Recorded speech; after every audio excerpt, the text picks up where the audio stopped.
sketchy, but just looking back at the game itself, are there any decisions that are sort of staying with you over the past couple of days, and specifically the punt on 4th and 3 during the 30th? So you want to know about that one, not anything else, right? No, I want to know. Yeah, I think if I know I've been aggressive all year going for it, really trust our guys in scenarios. I think 4th and 3 on your own 30, what was it? 33?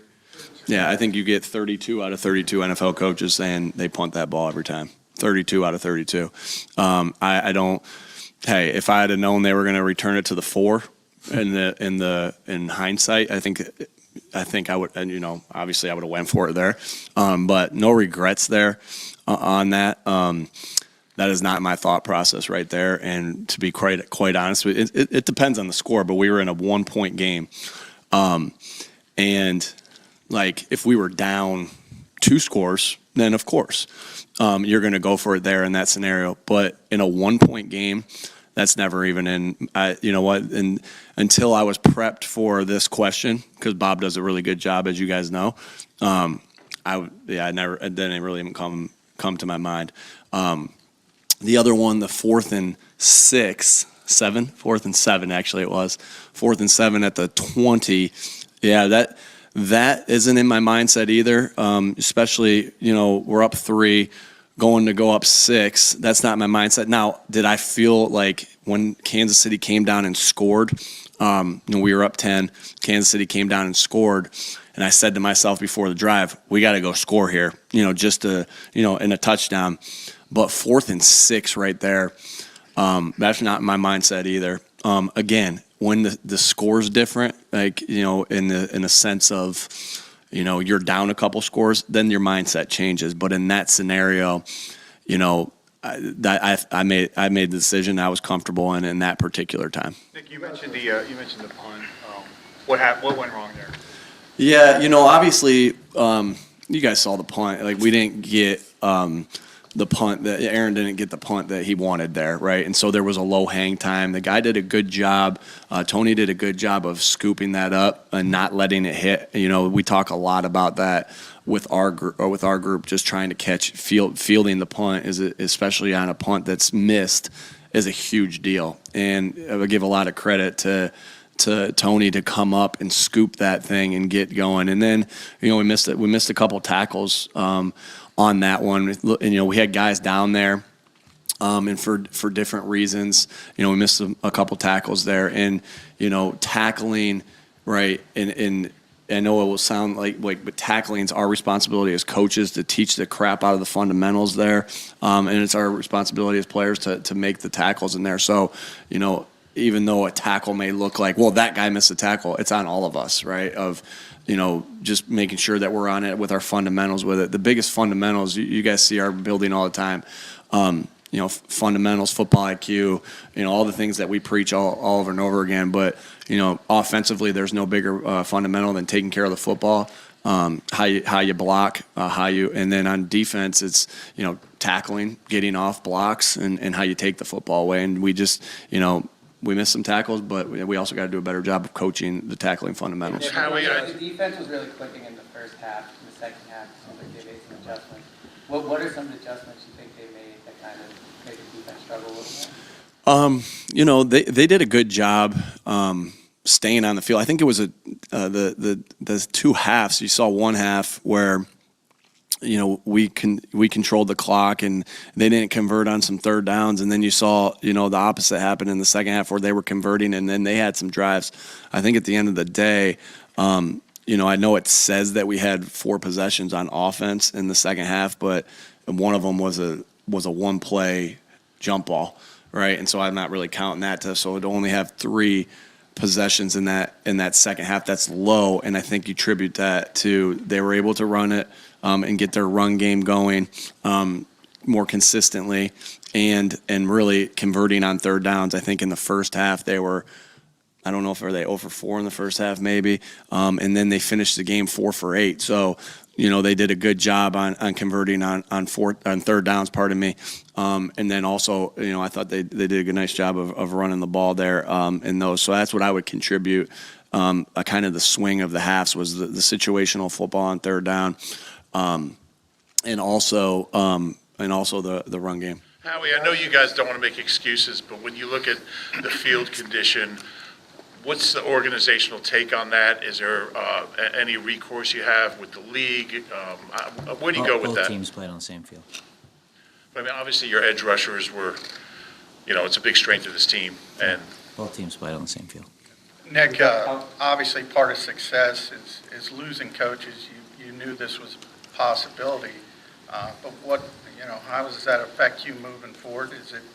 Obviously it's going to be difficult, but what plan do you have in place? And obviously you're not going to say who, but how difficult is it to traverse this? Yeah, the whole thing, like we're obsessed with developing our football players, right? And we do many different things throughout the year to develop our players. And I'm obsessed personally because of the stock that people have put in me of how we develop our football coaches as well. So constantly want, from our position coaches to our coordinators all the way to our quality control coaches and assistant position coaches, I want them involved in everything, and I try to give them things that help me throughout the my career, and that's my job as the head coach. So with that, Shane and Jonathan were successful not only because Shane and Jonathan are good football coaches, but also because they have good assistants and they have good people working with them. And so I feel like we have a lot of good in-house options, which is always going to be where I start because, that's just always kind of been how I've learned of, grooming the people that you have and attempts for when this day happens that you're ready to go. But we won't stop just there. I mean, we'll look at every option to make sure we're getting the best people in here to help our team. We're going to do what's best for the Philadelphia Eagles.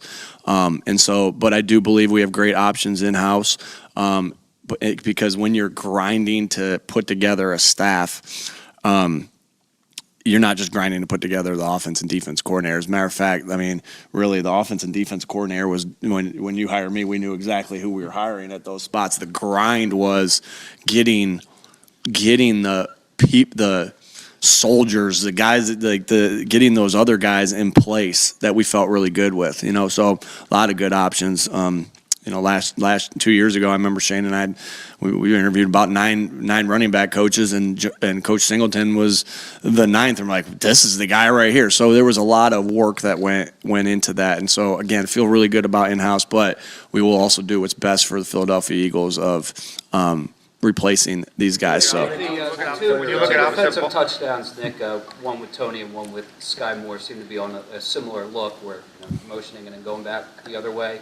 Can you just kind of run us through what went wrong in those situations and why it wasn't corrected when you got a similar yeah, it was obviously you talk about everything that happens out there with the attempts of, if you see it again, you're ready for it, right? That's both offensively and defensively. We were in a completely different coverage, a completely different look, different things were supposed to happen on each play. So, meaning there was a different defensive coverage on the first one, right? There was an execution there was an execution error on the first one, and I just want everybody to understand when I say execution error, right? That is, we didn't do something correct on the field, but what that also means is we have to do a better job of coaching it, right? And so we're all in this together, right? And it's never just one play, but we're all in this thing together. Like, okay, well, they didn't execute that well on the field, but we need to do a better job of making sure they can do it as coaches. The second one, they got us, all right? And you're like, well, how did they get us when they already did it we were in a completely different coverage, completely different scheme that we were doing. We were running to catch up with the motion, and then he fell back and ended up scoring on the play. But what also doesn't go into play either is that, a lot of the times that we've adjusted with that motion, and the way we've done that has helped us a lot in the red zone as well. Credit to them of finding a way to attack it. Again, it was 2 different coverages that they did. Credit to them to going back to something that worked for them as well. But that defense right there has helped us a lot this season too, with how we've adjusted with the motion on different things. So listen, there's going to be things like you can't stop every play every time. You just can't. But you guys got beat on it early in the year. Yeah, we've gotten beat on a lot of different things, right, throughout the year. Like you give a little, you get a little, right? You're not going to be able to stop every single thing. Again, you want to try to do your best to do that, but in that particular case, they got us on that second one, and hats off to them. When you're looking to replace the opposite side coordinator, you said before that the scheme that John runs is the one that you want. So in replacing him, are you going to maintain that scheme, or do you want to just find the best guy possible and then go with his scheme? Yeah.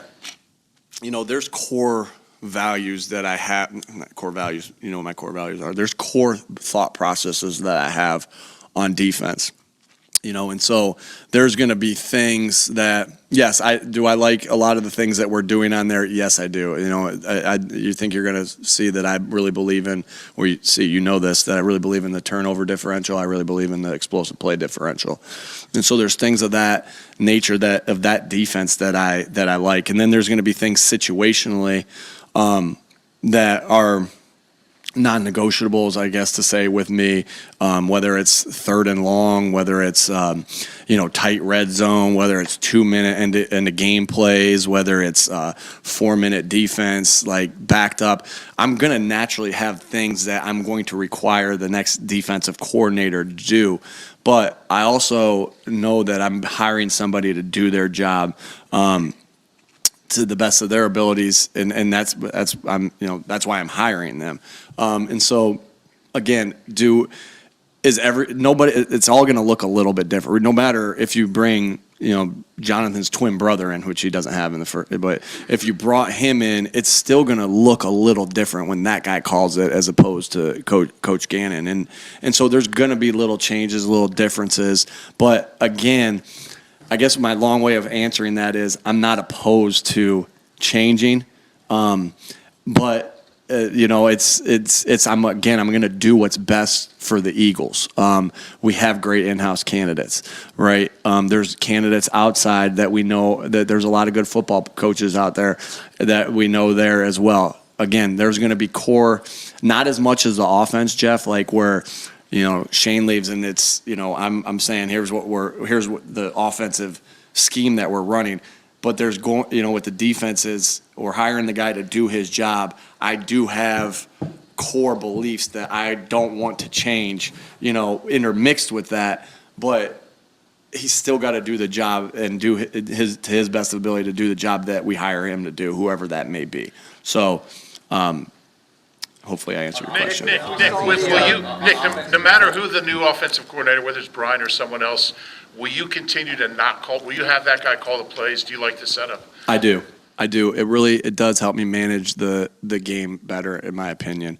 It helps me interact with the players more, on the sideline, right? And it helps me be able to discuss something that with somebody upstairs, to get on the defensive headset when an offense is up, vice versa. And so yes, that will be my intent, to let the next offensive coordinator call the game. And again, I feel like we've seen benefits from that. Again, I just feel like my ability to manage the game, I feel like I do a better job managing the game when I don't have and some guys do it, and they do a great job of it, and I'm highly impressed by that. For me, that's what works is this, and I'll continue doing it that way. That's the plan. What impressed you most about Brian Johnson this year, and when we look at Jalen's growth, how much was his input? Yeah, huge. Brian, it starts with the relationships that we have with the players, and Brian stepped right in here and had a great relationship with our quarterback, dating back to when our quarterback was however old he was, 2 years old. And so the relationship means a lot, and the trust was automatically there, right? Sometimes you have to develop the trust. A lot of times you have to develop the trust, but that was there. And then, with that, Brian's great with not just Jalen, with everybody, right? He can adapt and just be able to connect with anybody on our roster.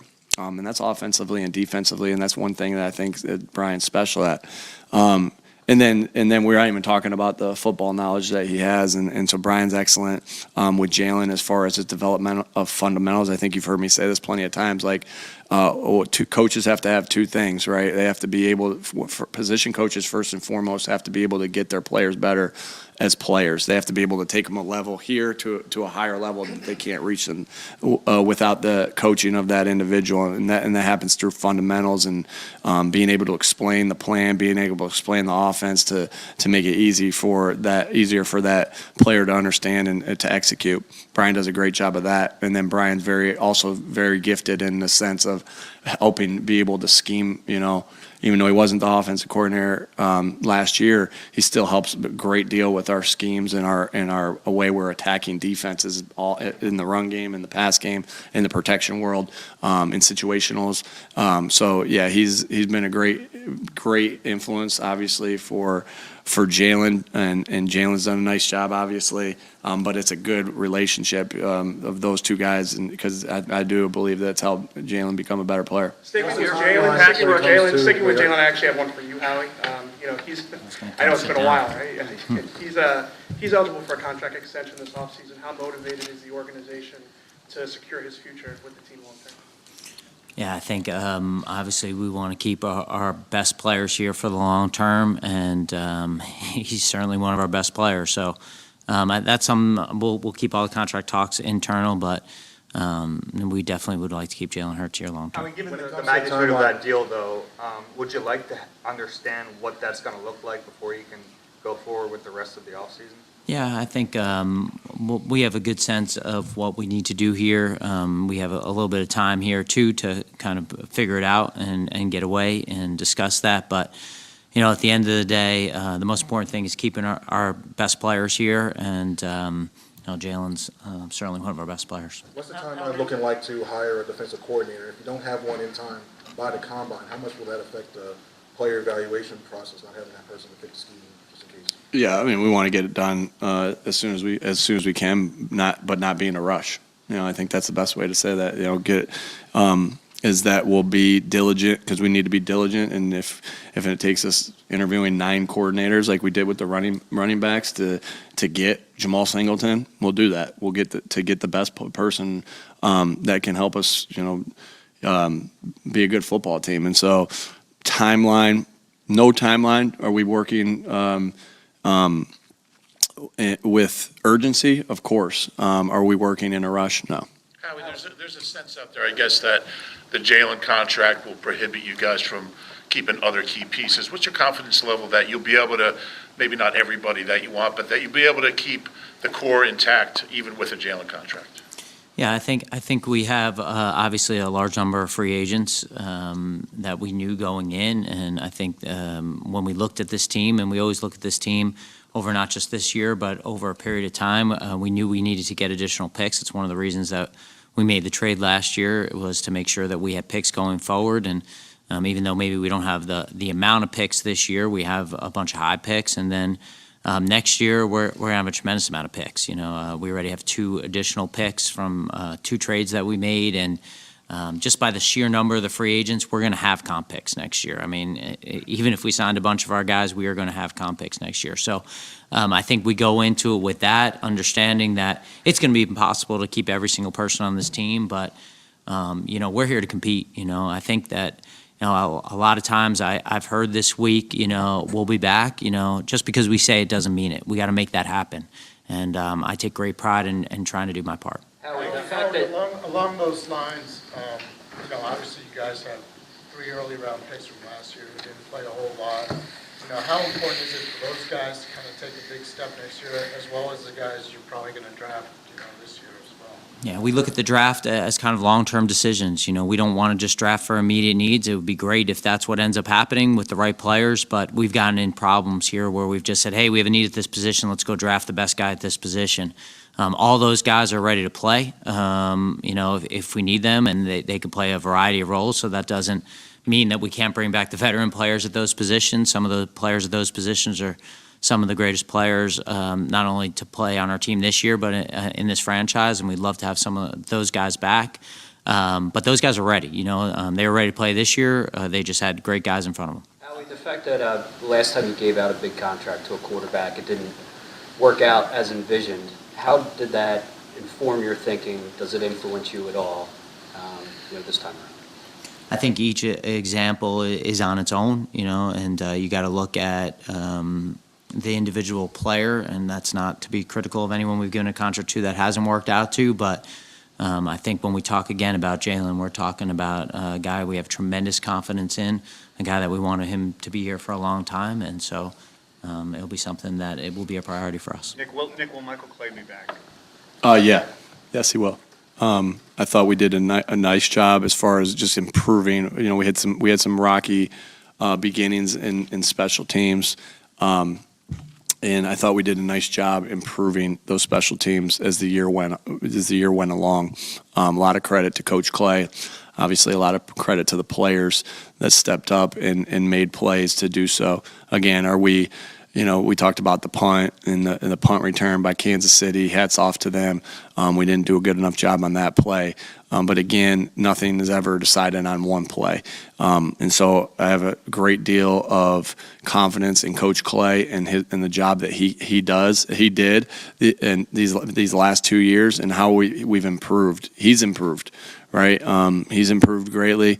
Our special teams has improved greatly, and yeah, he'll be back. On the coaching search itself, even beyond the coordinators in terms of backfilling other spots, how does that work? Is it like you tapping into your network? How much is Howie involved? How does that whole process work? Yeah, we discuss everything, just like what we discuss. We discuss everything in the season. We discuss everything in the off season. We're going to discuss everything.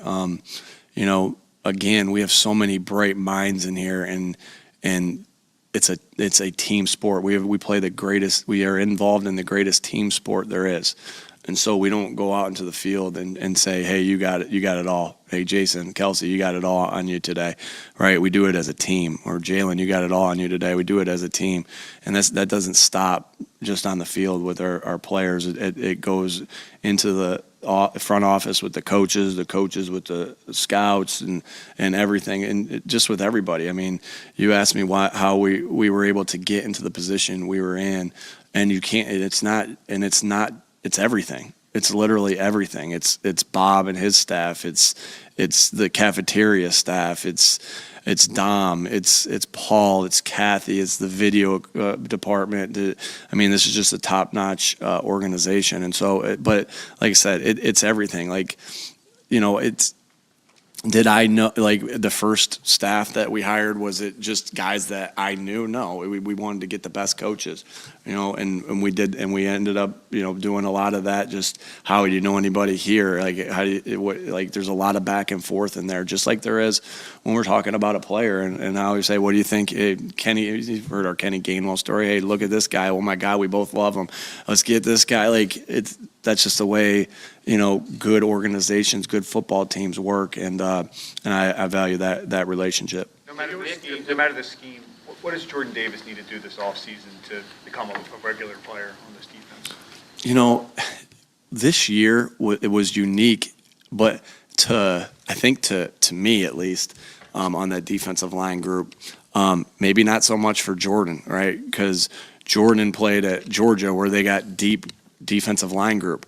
We have a deep defensive line group, and even the conversations I've had with Milton and Marlon, they played little less than probably what people may think they should have, in the sense of it. We had a lot of different guys playing on that and giving really good reps, and so that was a unique year. We understand that not every year can be like that, and that roles will change, right? And that's just not on the defensive line. That's through everybody.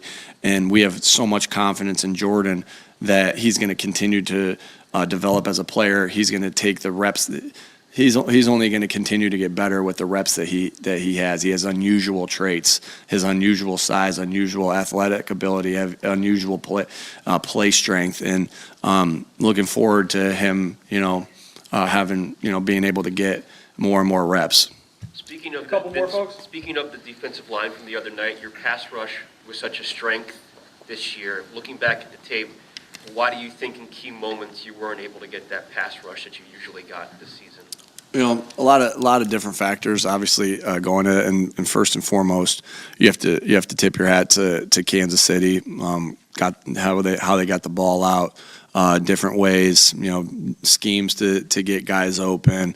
Their offensive line did a good job. They did a good job.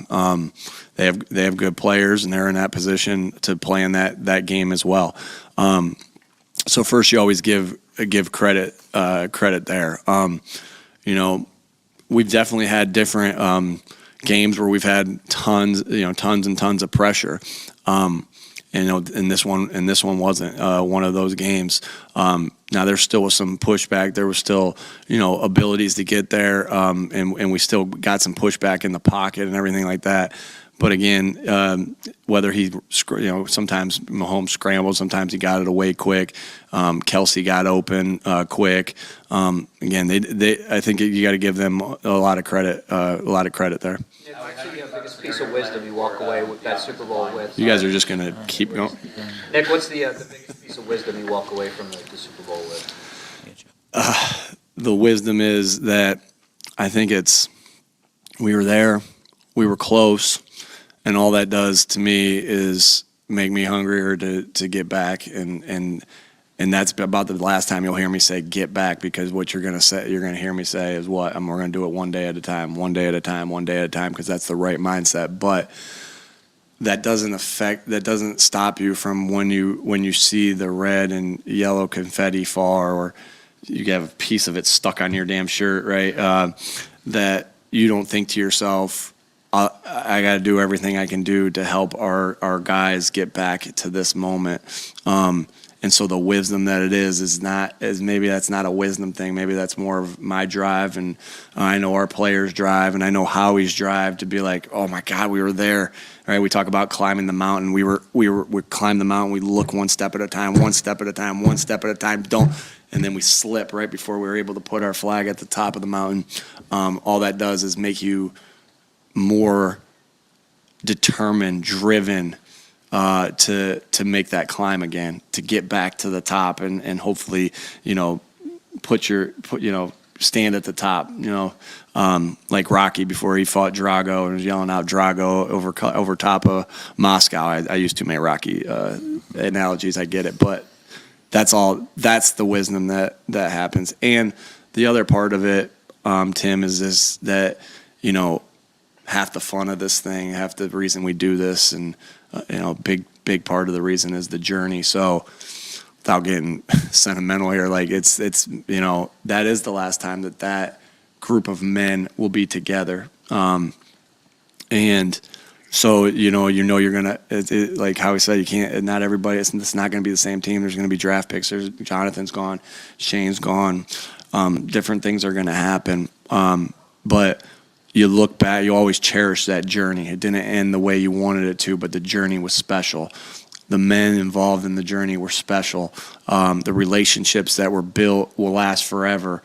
If I keep going up, I'm good. How do you go about scenario planning for the offensive line dependent on Jason's decision? Just thinking about what Coach said, to be honest with you. For us, offense line is always going to be a priority. You've seen the way we build teams. It's really, it's not like we have some secret sauce here. Everyone knows the ingredients, and so for us, we're going to continue to go through our off-season process. I think for us during the season, we are doing everything for 2023 during the season. So this isn't like, hey, we're a month behind and we're starting from scratch. Like, we've been working this, and, coach would come to my office on a Wednesday, who you watching, tell me about this guy. So it's like, we're not like starting from scratch here. We're going to evaluate all the players. We're going to make sure that we keep our priorities in the right place here for this offseason. And, we got a scar, we got a scar on us, and it's going to heal over time, and we're going to do everything we can, everything in our power to make sure that, we bring the city, our players, our staff, what they deserve. All right, thanks, folks. Thanks, guys.